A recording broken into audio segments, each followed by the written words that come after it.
Ancient Greek mythology is a vast and fascinating group of legends about gods and goddesses, heroes and monsters, warriors and fools that were an important part of everyday life in the ancient world.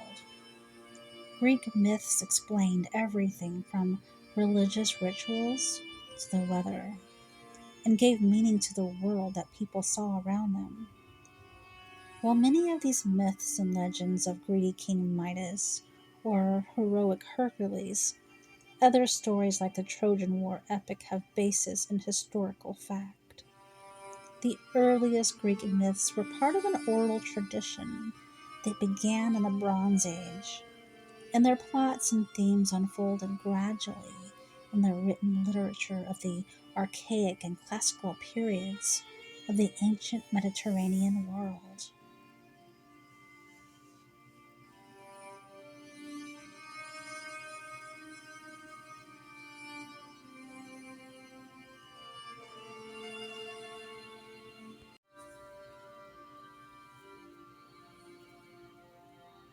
Monsters are found in folk traditions around the world, but there's something unique about such creatures in ancient Greece.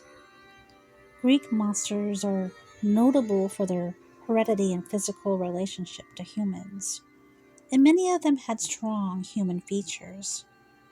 One of the most famous examples is the Centaur. Centaurs were mythical creatures with the upper body of a human and the lower body of a horse. Equine lower halves make the centaurs well equipped to handle rugged, mountainous terrain. It also affords them speed, thus making them unmatched hunters of large game. Centaurs have taken on many forms through the years. They've had wings, horns, even human legs. Centaurs permeate Greek myths and can be found throughout epic sagas and Greek stories.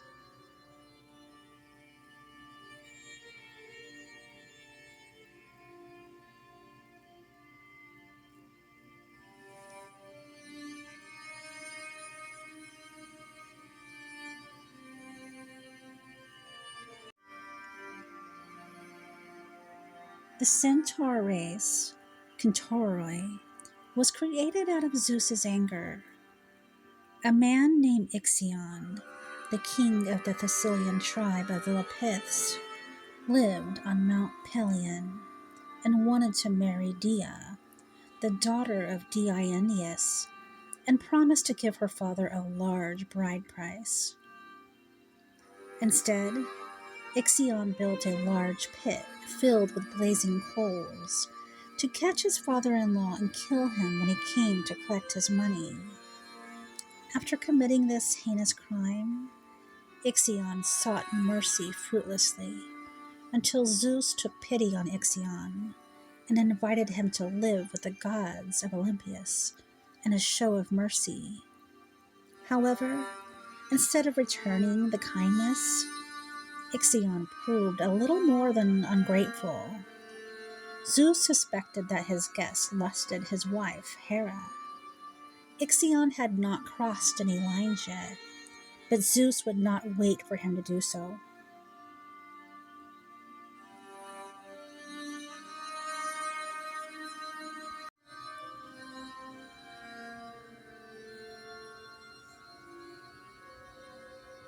The king of Olympian gods created a cloud called Nephil in Greek, which assumed Hera's form.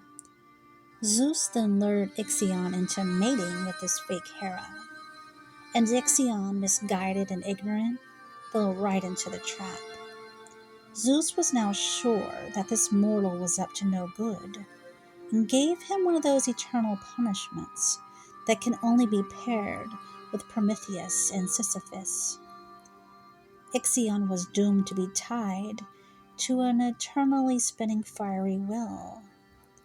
However, from his union with the cloud, a terrible creature was born, the Centaurus, a terrible savage entity who mated with the Magnian mares and produced the Centaur race.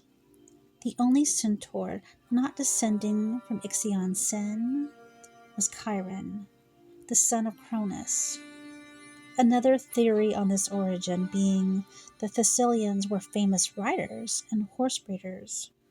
Since centaurs in Greek mythology appear to be Thessalian invention, it has been suggested that this was precisely this close relationship between humans and horses that led to the idea of a half man and half horse creature.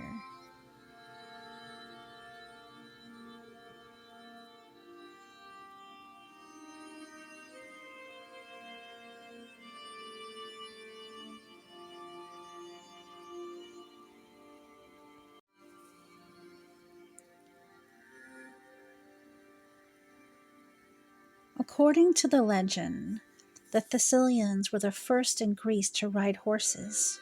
If this is true, then it would be plausible that someone unused to the sight of a horse rider believed that this was in fact one creature, that being a centaur. Centaurs inhabited the mountains and forests of Thessaly and Arcadia, and more specifically the forest of Mount Pelion, the realm of the god Pan. They were said to be primal, existing in tribes and making their homes in caves, hunting wild animals, and arming themselves with rocks and tree branches. They did not care for the hustle and bustle of the city. Such creatures were far more comfortable in limitless open spaces. Centaurs were creatures that represented chaos and barbarism. Their likeness and proneness for trouble were frequently described in Greek sculpture, myths, stories, and pottery.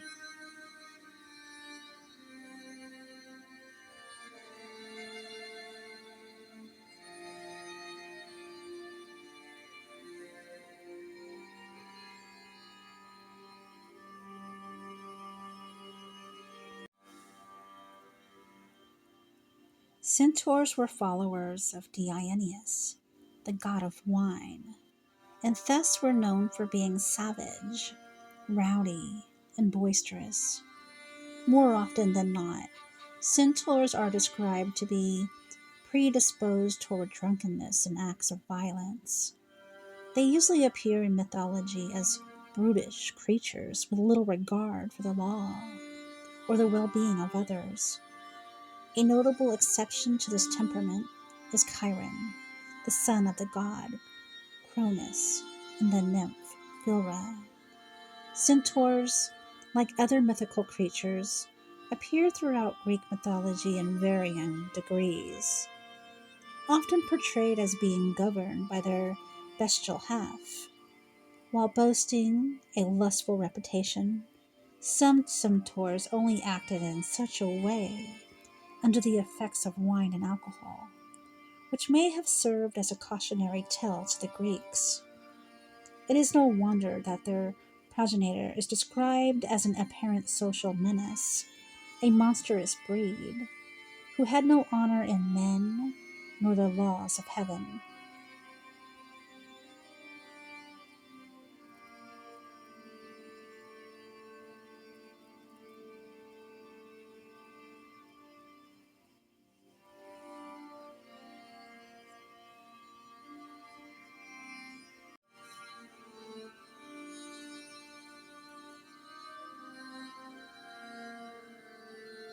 The most famous story involving centaurs in Greek mythology is the famous Centauromachy, the battle between centaurs and the Lapiths. According to this story, Pirithous, the king of the Lapiths, invited the centaurs to his marriage with Hippodamia. The centaurs were known savages, but Pirithous invited them on the grounds of their common ancestry, as both the Lapiths and the centaurs descended from Ixion. Everything was going great, and the centaurs appeared to be behaving, but then wine began being served. At that point, one of the centaurs, named Eurytion, got drunk almost immediately and attempted to run away with the bride.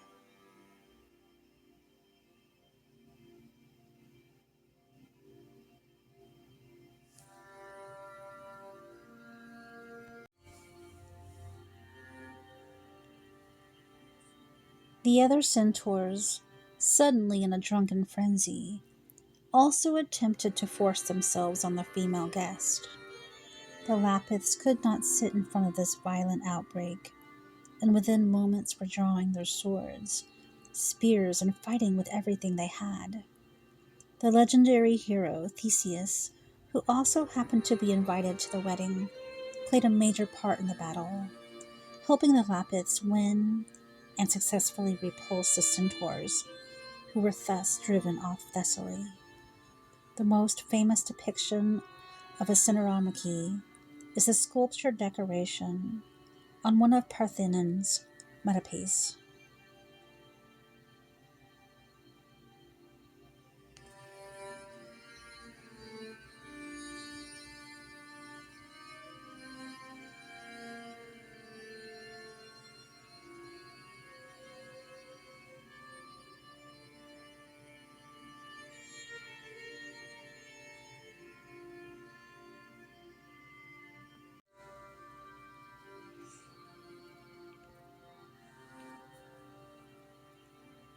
One centaur, however, was shown much differently. Chiron was wise, kind, and civilized. In fact, Chiron was so well regarded that he was a mentor and a foster father to many gods, heroes, and kings. Some of the most notable names in Greek mythology learned all they knew from the oldest of the centaurs. So, why was this half horse, half man so much different than his peers? Chiron did not have just a different character, he was an entirely different kind of centaur than the others. Chiron was the most famous centaur in Greek mythology.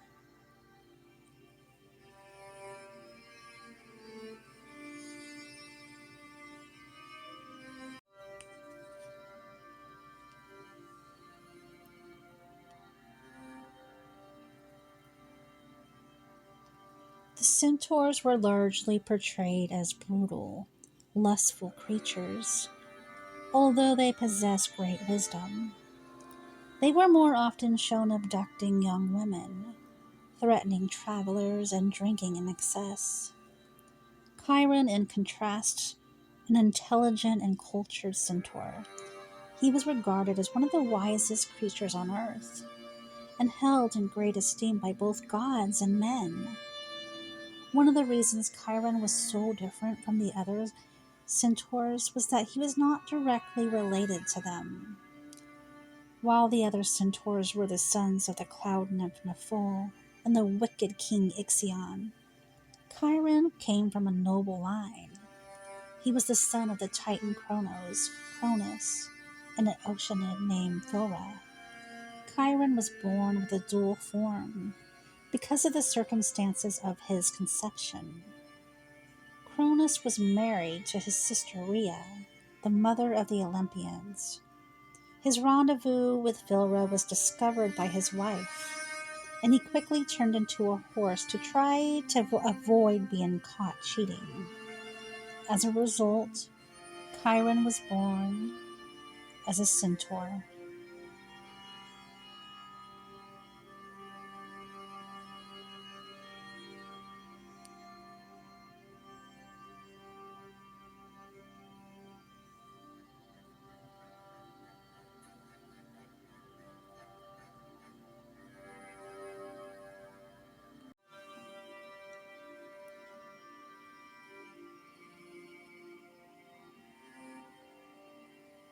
Despite his animal-like appearance, he was a half-brother of Zeus and the other children of Cronus.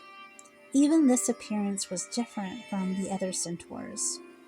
Traditionally, centaurs were shown in Greek art with the torso and heads of men atop of bodies of horses. They walked on four horse legs. Chiron, however, was usually shown as slightly more human in appearance. Instead of the front legs of a horse, his front legs were those of a human.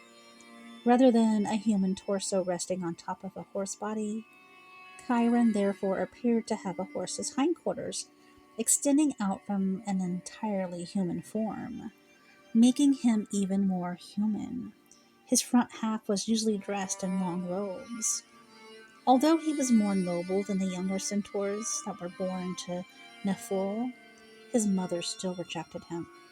She abandoned her child out of both disgust at his appearance and shame for her affair with Cronus. While all of the centaurs descended from Ixion and Nephil, Chiron was the son of Cronus, and there was a good reason for that.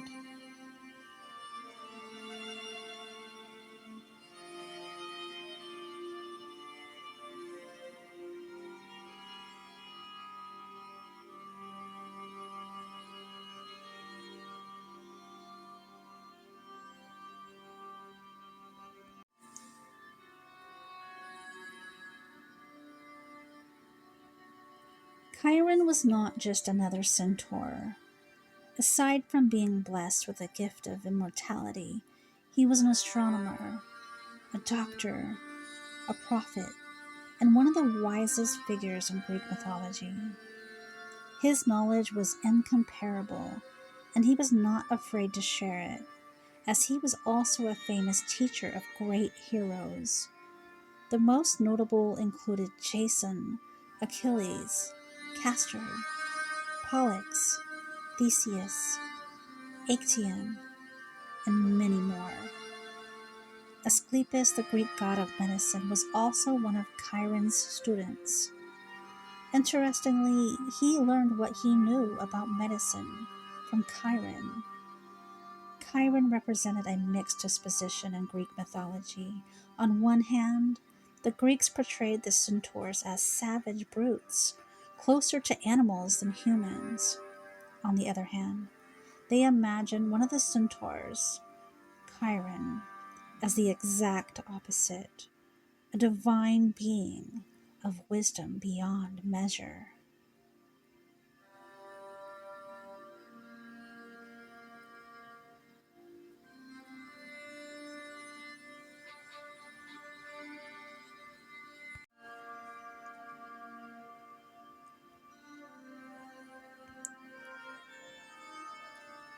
It has been suggested that Chiron in Greek art was depicted as having human front legs, in stark contrast to his fellow centaurs.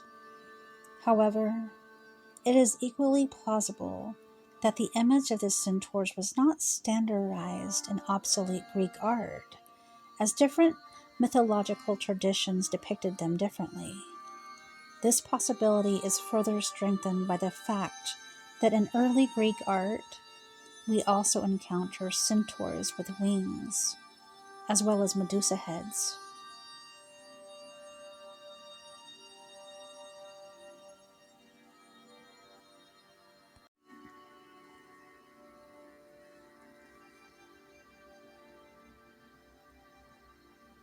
Besides, more than one centaurs are presented with human front legs, indicating that Chiron was not the only one to appear in this form. The most well-known centaurs are those that are eccentric. They're either notoriously villainous or remarkably kind and abstain from the supposed corruption that torments other fellow centaurs. The centaur race is neither good nor evil. Although they embrace lawlessness and immortality with open arms, they aren't necessarily evil creatures. Centaurs are, from the viewpoint of the ancient Greeks, uncivilized beings. They are a mirror image of how the ancient Greeks thought of themselves. In mythology, centaurs had a distinct weakness for alcohol and other wrongdoings. And once they had their fill of drink or whatever pleasure that fit their fancy, they would lose control. It is then of no surprise that centaurs accompanied Dionysus the god of wine and madness. If not scattered throughout Dionysus' procession, then Centaurs did at least pull his chariot.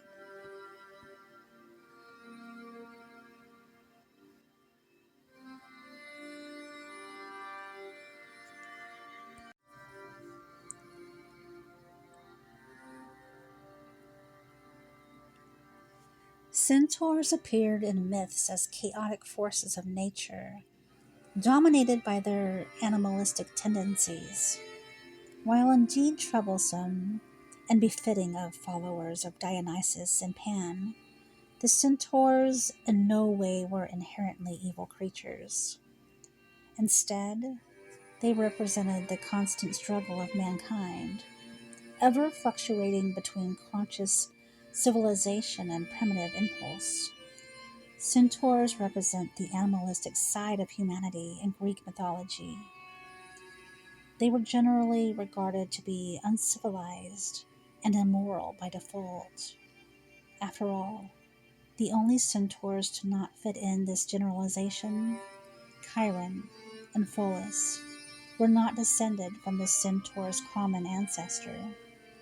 These originals were born from divine unions, rather than a social outcast lusting after mares.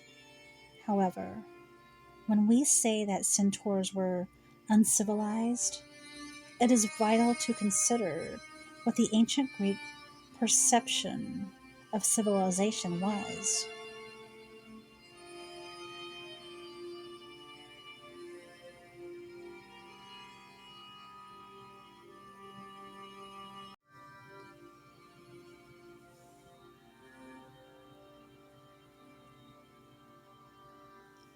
And it isn't easy. Centaurs in Greek mythology were controlled by their bestial urges, desiring women, drink, and violence above all. That being said, any gut instincts were probably valued above any serious contemplation. Social norms weren't their thing either. Significant myths involving centaurs are chaotic and sometimes perverse. From their conception to the Centauromachy, the centaur myths are an experience to say the least.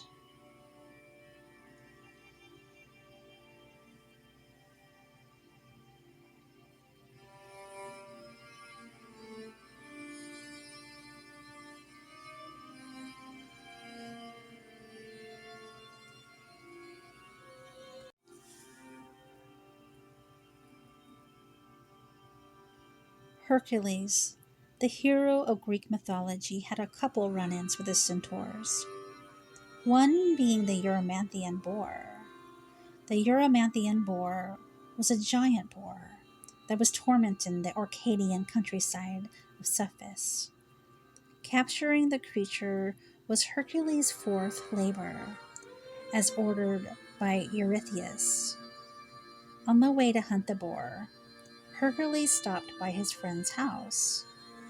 The friend in question, Pholus, was a longtime companion of Hercules and was one of two civilized centaur besides Chiron. His abode was a cave on Mount Erymanthus, where the wild boar dwelled. When learning that Hercules was hungry and thirsty, Pholus quickly cooked a warm meal for the hero. However, a bit of an issue arose when Hercules asked for a drink of wine. It turns out that Pholus was hesitant to open the large wine jug because it belonged to all the centaurs collectively. They would know someone had drinking their wine and would be angry. Hercules brushed off this information and, telling his friend not to sweat it, he opened the jug. Just as Pholus feared, the nearby centaurs caught the scent of the honey-sweet wine.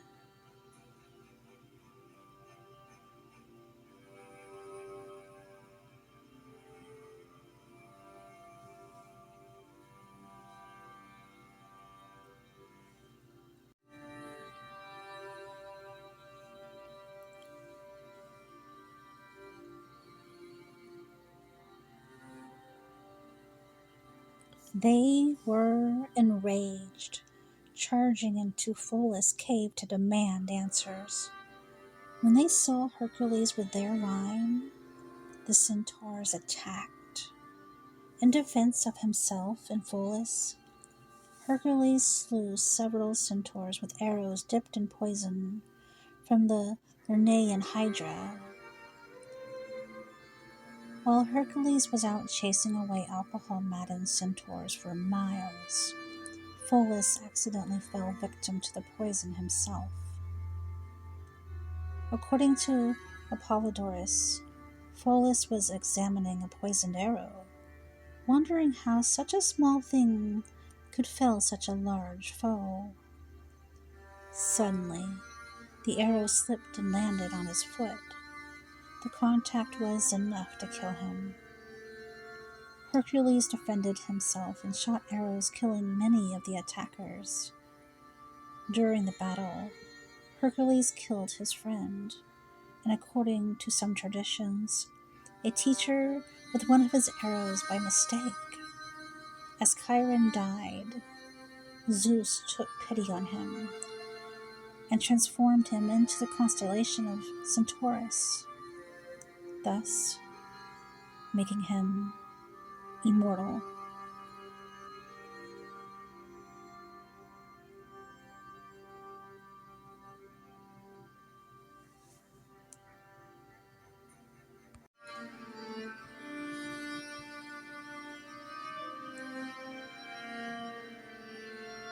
Female centaurs were dubbed Centaurides, Centaurides, or Centauruses.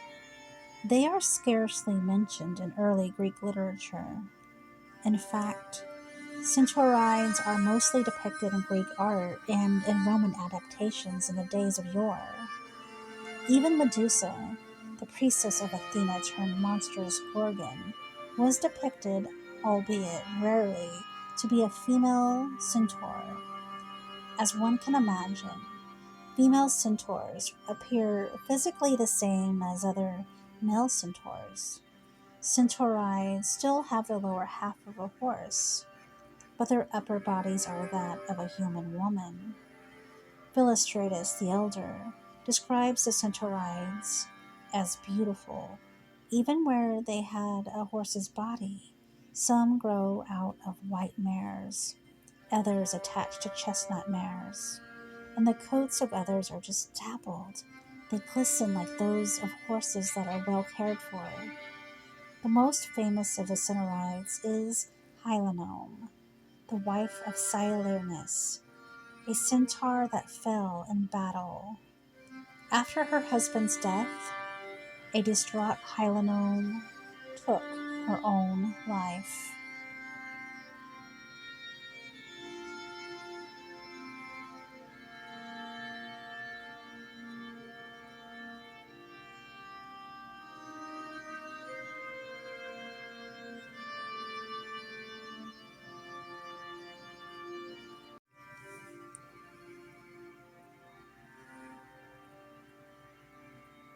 A Centaurachemy.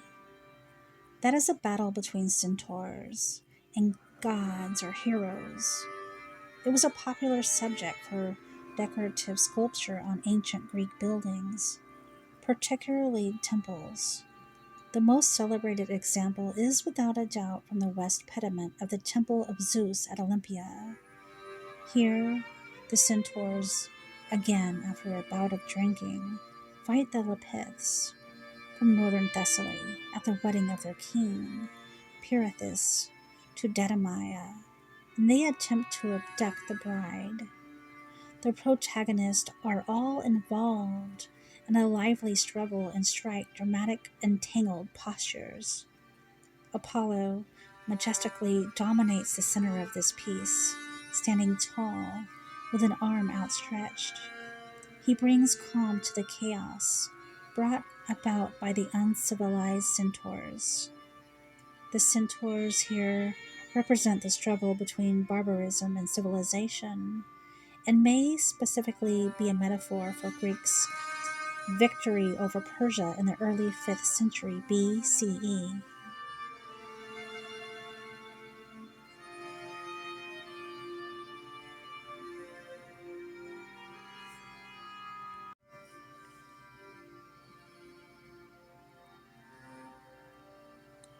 Centaurs are also represented on several metopes of the Parthenon, on the bronze shield of the bronze Athena by Phidias, and on the sandals of the cult statue of Athena inside the Parthenon.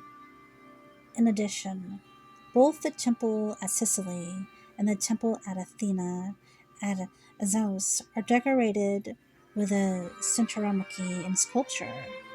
Centaurs are a popular subject in Greek pottery decoration. Hercules fighting Neso first appears on a 7th century black figure amphora and appears on close to 100 surviving vases. Chiron at the wedding of Theseus and Peleus, and Achilles being handed into the care of Chiron, are frequent representation on Attic black figure and red figure pottery from the 6th to the 5th centuries BCE.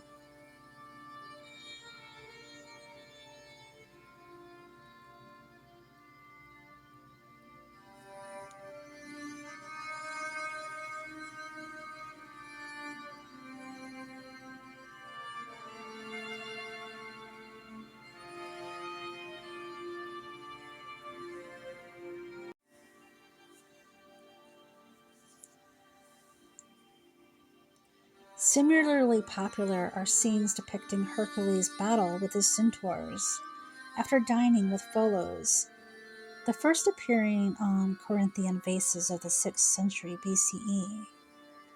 Centaurs also appear in company with Dionysus and in depictions of his associated festivals. Finally, there are also rare representations of Medusa as a centaur, for example, on an amphora from Boeotia, 660 BCE.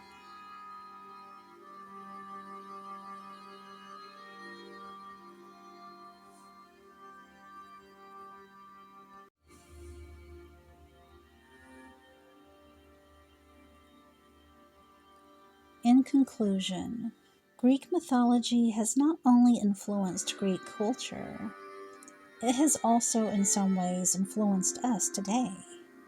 Many books and movies, games, constellations, company names, astrological signs, planets, buildings, architectural designs, and city names were based on or influenced by Greek mythology in some way. Artists and writers have borrowed and adapted elements from the myths, retelling ancient stories in modern ways. Ancient Greek mythology was featured not only in poems, plays, and other literature, but also in visual arts. From lumbering giants and fearsome trolls to impish satyrs and magical elves, mythical creatures have captured imagination since the dawn of time. Cultures worldwide have passed down tales through the generations and created untold volumes of lore. Even today, legendary beasts and beings continue to captivate us as stories of old receive contemporary updates in books, movies, and television. The image of half-man, half-equine centaurs continue to be popular in modern media. There is much a fantasy staple as vampires, werewolves, and shapeshifters.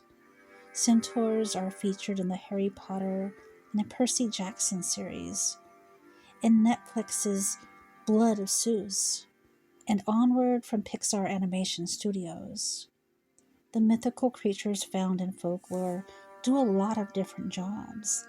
They teach us moral lessons, they give us entertainment, and they are part of divinity and are still told in stories around campfires.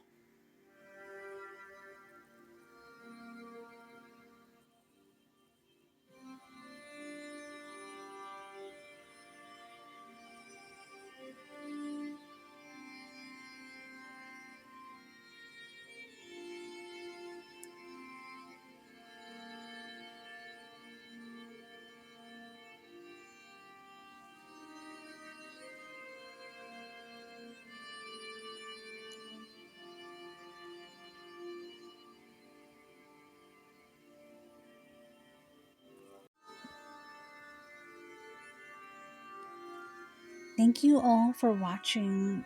If you enjoyed this, please leave a comment under the video.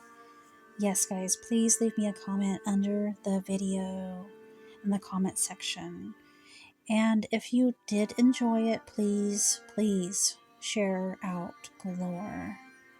I will shuffle my mythical creatures deck, and I will find a new creature to learn about and teach about. And if there is a certain mythical creature that you guys would like me to cover, just let me know in the comments, guys. I will see you guys soon on the next episode of Mythical Creatures, right here on Tells the Dark.